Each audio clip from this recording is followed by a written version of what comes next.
Hi guys, Jan here with a new 3D quick video. This one will be actually the last one in my customization series.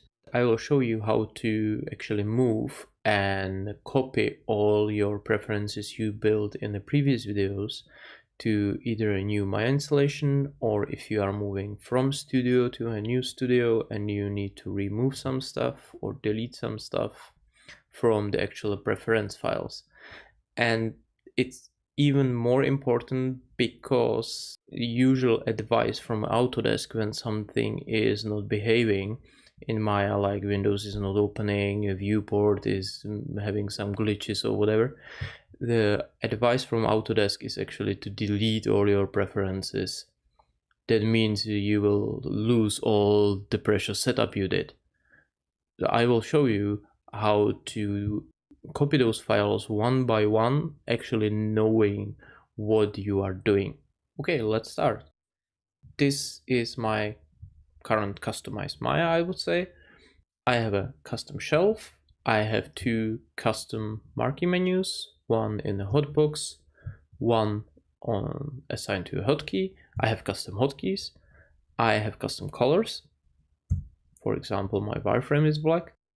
And I have one custom workspace in here. So all these settings I want to carry over to a new Maya or the Studio installation. Where to find them actually? All the Maya preferences are saved in this folder. This one for Windows, this one for Mac, and this one for Linux. I already have that folder opened, and I have a Maya version folder in here, which is actually 2018. First of all, before you start to do anything with the preferences or digging into files, just make a backup. I do it just by making a copy of that file and renaming that as a backup, whatever. I'm doing a backup every 2 weeks, to be honest, because sometimes your preferences just don't work. So the easiest way is just delete this folder, rename this back to 2018, and you're back on. I made a copy and I will delete this folder. First of all, I will kill Maya, because Maya is saving some preferences when it's actually closing.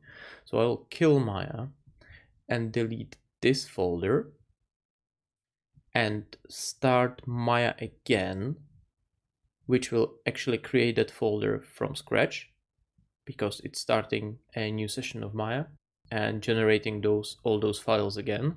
And you can see that this is like a vanilla Maya without any tweaks, any UI changes, any new shelves whatsoever. So this is like a fresh, perfectly working Maya installation. So that's what we need. And we basically need to move our preferences from this folder to this folder. If something is broken, you cannot just rename this folder and leave it, because that error which is present somewhere is actually still there. So I will show you how to take a look into the preference folders and files and copy just the stuff you want or just the stuff you need. So let's start with the easiest one, and that's the scripts folder. That's your custom scripts, which I have a bunch of. I know that these are working, that the error is definitely not in there. So let's copy all of these into the new Maya installation. Actually, I will just highlight that with the tag. So this is a new Maya preference, a clean preference, and this is my backup, which we'll assume is broken. Let's move or copy all the scripts in, because I'm sure that scripts are working. Right now we will dig into the proper preferences, which are actually in prefs folder. The first one is hotkeys. We will skip hotkeys for now because those are quite complicated, so let's leave them till the end. The next one is marquee menus. The icons, I don't have any custom icons.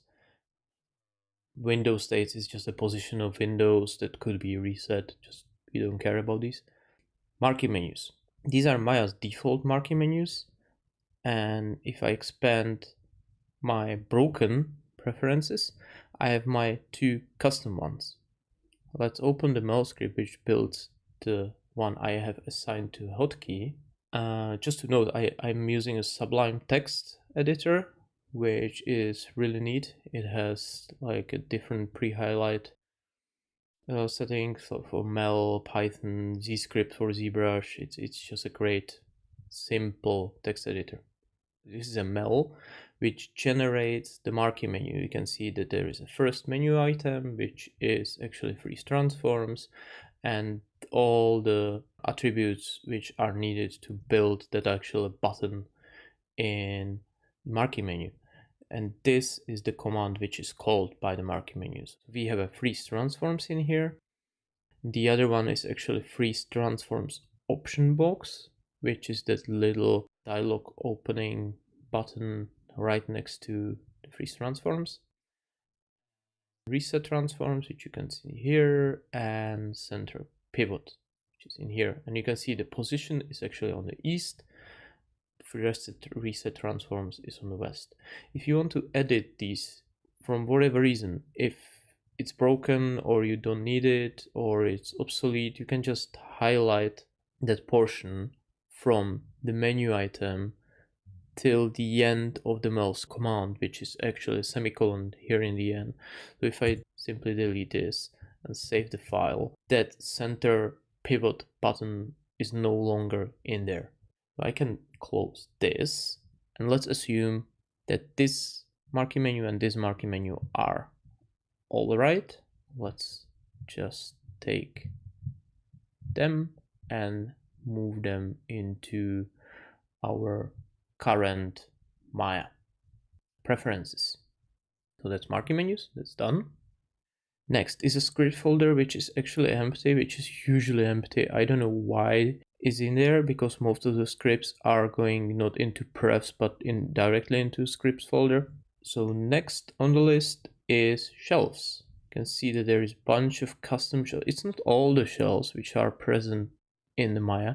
I don't know why, because you can see the polygons are in the clean Maya installation, but it's missing the surfaces. It looks kind of random to me, but anyway, I'm using just my own custom shelf, nothing else. So let's take a look in the shelves from the broken install, and there is a shelf JJ in here. So if we open that, it's Mel script again, and you can see there is a shelf button with bunch of attributes. From visibility to width and height to a label, and probably the most important one is a command. And the command could be just a mel command, which is here, just freeze transforms, that's it, or entire script, which is in this case, and the source type is Python because it's a Python script. Actually, you know what, we can simulate the problem here. If you noticed that in my scripts, which I copied into our clean, let's say that there is a problem with that in terms of licensing, that I don't have a license for that. It's a tool from the previous studio, so I'm not allowed to use it. So let's delete that. And I know that I have a shelf button for that. That shelf button was calling this script. So let's search for that button with the Command F or Control F, usually in all those script editors. Let's search for comet rename. And here you can see that we were calling the comet rename script, and we had it assigned to a shelf button which was called renamer. So we want to remove that from the shelf.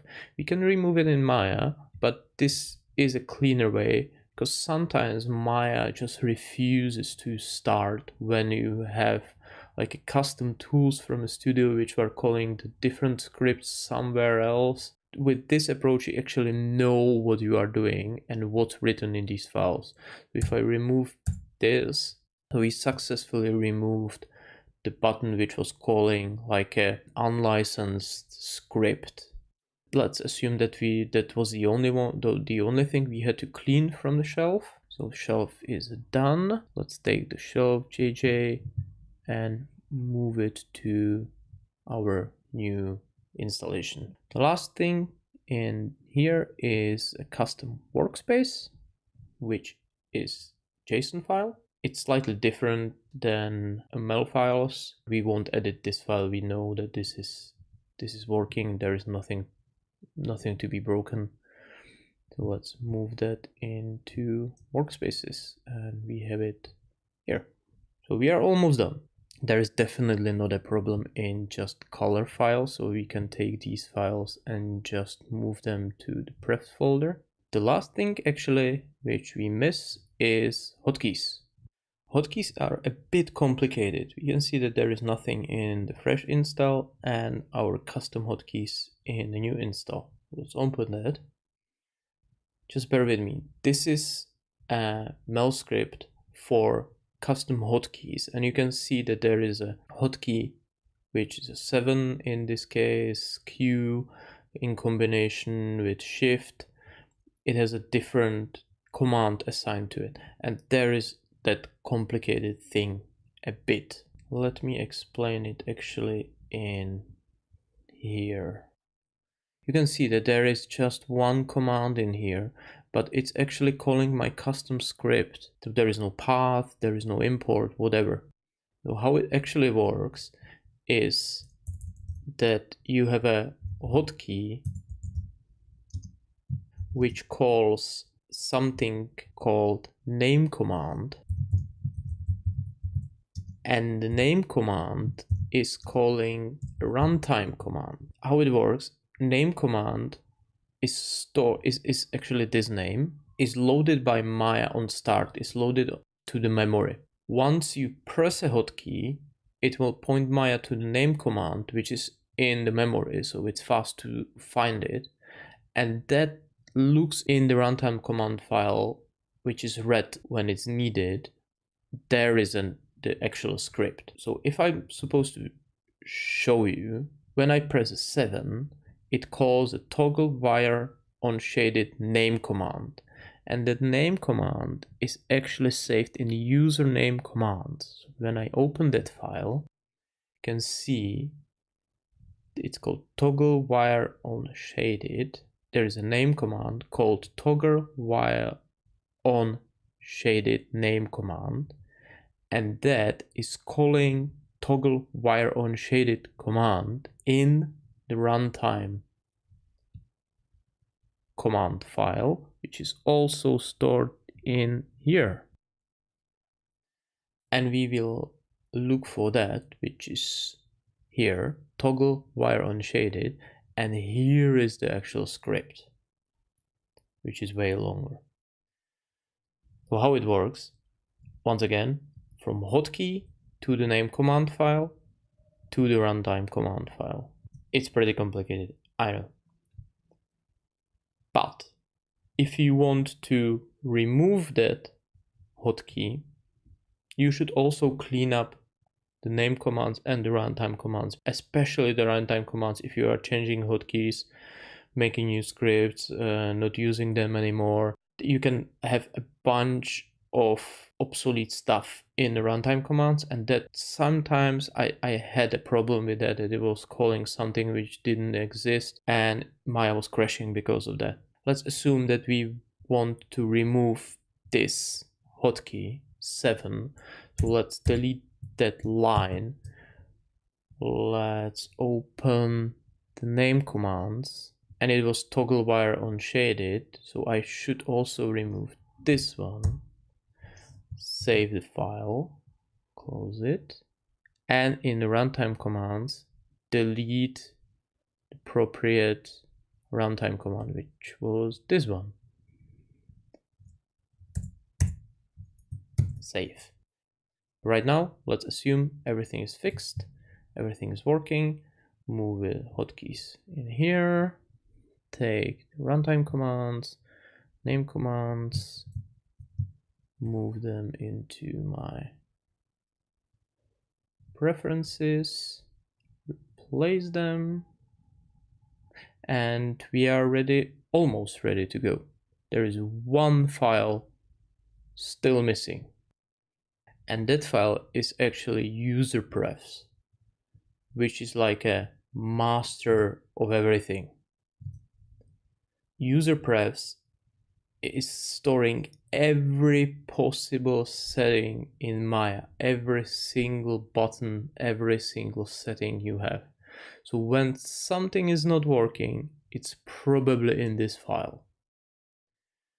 First of all, what you can try to do, if something is not working, just delete this file, because there is nothing crucial stored in here, I would say, because Maya will always regenerate that file if it's missing.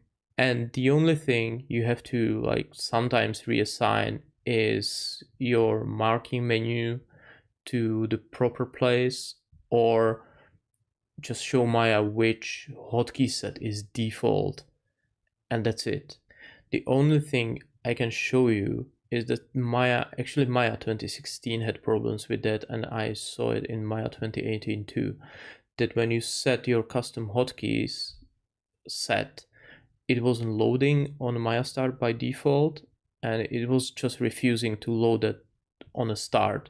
So if you search here for hotkeys, the current hotkey set is set to Maya default. If this stays there all the time, even if you switch it to your own, restart Maya, just change this to your default, like a JJ, and it will force Maya to load it. So just be careful about editing this file. You can try. If you break it, just replace it with your backup. Just always backup because of this file. And that's it. That should be everything. So what we actually moved were hotkeys, marking menus, shelves, workspaces, user colors, user name commands, user runtime commands, scripts. That's probably all of it. Yeah, I would say, yeah. So these are the only files you have to move. You can see that there is a bunch of others, especially the user prefs, which should be just left by the default Maya installation, and it will regenerate on the fly. Right now, if I run Maya, it should load all the settings we had before.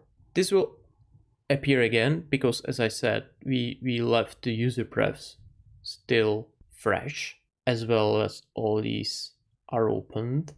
However, if I just close this amazing window, however, my shelf is here, and you can see if you look closely that rename button disappeared. So my shelf is here, that's the first thing. My workspace is obviously here and works beautifully. If I go to hotkey editor, I can see that my hotkeys are there because I actually changed them in the user prefs. Or if you didn't, there will be Maya default, but your hotkeys will definitely be in the list, so we can switch to your hotkeys. My colors are probably working if I display the wireframe. See, it's black, not the blue. And as for marquee menus, they are not working by default.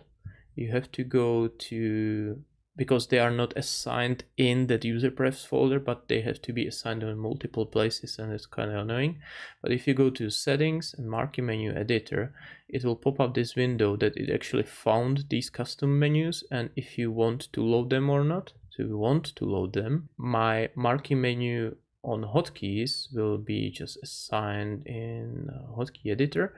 It should assign itself right now to the hotkey because it was created before. And my hotbox marquee menu, I just reassigned it to south. Apply settings, go to south. You can see my custom marquee menu over here. For hotkey one, if I press the hotkey assign, you can see it works. And that east center pivot button is missing because we deleted that. And that's it, guys. We successfully moved our preferences from broken Maya into a fresh Maya installation, just copying files which we needed to move our preferences, and we even edited those files and removed unnecessary scripts or obsolete scripts or the stuff we are not allowed to use. I hope that after watching this video you can understand a bit more what's happening behind the scenes of the preferences in Maya. I hope that after watching the entire series you are able to customize your Maya as you wish. And if you like the series, if you find it useful, just subscribe to the channel because there is more coming. I will be releasing new 3D quick tips. I will be releasing an update to OBJ toolkit and just other scripts. I have a bunch of plans. So be sure to subscribe, be sure to share it with your friends or colleagues, and have a great time. See you soon.